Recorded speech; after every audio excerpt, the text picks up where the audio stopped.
రాగాల కన్నా కమ్మాగుంటయంట.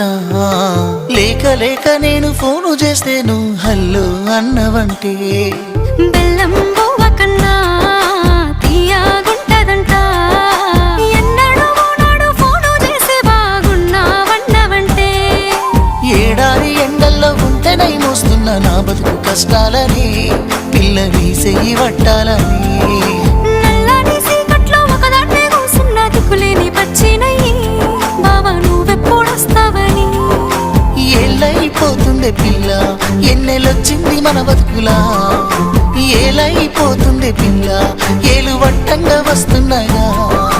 ఇన్నాళ్ళ ఎడబాటు ఎడవాసిపోతుందిలే. ఈ సీనయ్య గుండున్నదే సినదానా నీ కోసము. ఈ దూరాన్ని చెరుపుతూ తీరాల తెగిరింది అందా.